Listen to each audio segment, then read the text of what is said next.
these two. I think there are a couple of issues in Canada that one might want to pay attention to. We have two very large secular problems. One is the forest industry, mostly in Quebec, but not exclusively. It's a fact of life that people don't buy as many newspapers. It's a fact of the business cycle that when newspapers are read, when things are prosperous, there are a lot of ads in the paper, and that takes more paper. And that particular cycle recurs through the history of business cycles. Right now we've got something else. Newspapers are going out of business. They are essentially giving up the ghost to become websites. And this is a real problem because in terms of Quebec employment, there's no way in which the provincial government can deal with it. The automobile industry in Ontario is very close to this. There is a secular problem. It may very well be that GM and Chrysler will survive in some way. I'm pretty sure the names will. But how much of that will be left in Canada is a question mark. And both of these industries are large proportions of the central Canadian economy. The Americans do not have an exact equivalent of this. So in this sense, I think we've got something that's superimposed on the problems of the Americans. Our oil sands seem to have gotten themselves in a position where things are nice and profitable, never mind the environment. They're nice and profitable when oil prices are high. But oil prices are not really headed back to 80 or 120 very quickly, which means that the oil industry is has its question marks as well, although I think the prospects for Alberta are a heck of a lot better than either for Quebec or Ontario.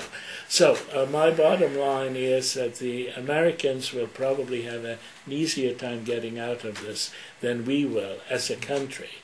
And politicians will have to cope with the difficulty of somehow subsidizing or at least financing graceful exits for the labor force in the case of the pulp and paper industry in Quebec and the automotive industry in Ontario.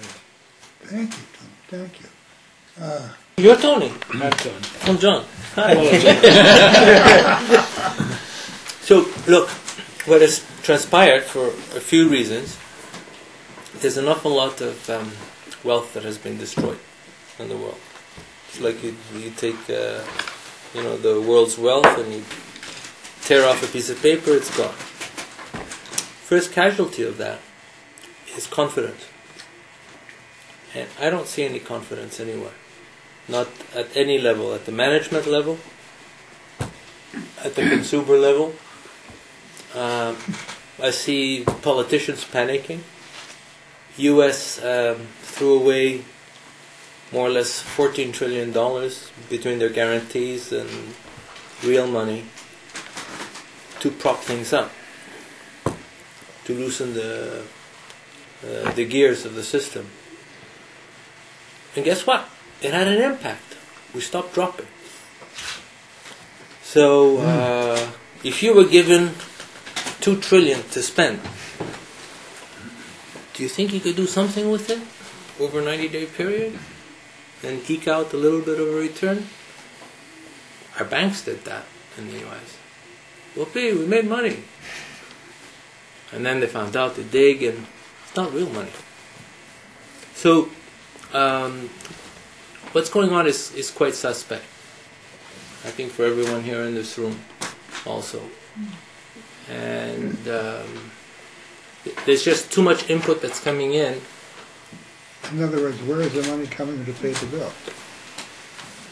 Look, in the old days, you were limited to how much money you could print. First by having had a standard, then by the amount of ink that's available in the world. Now you don't need ink. It's all electronic.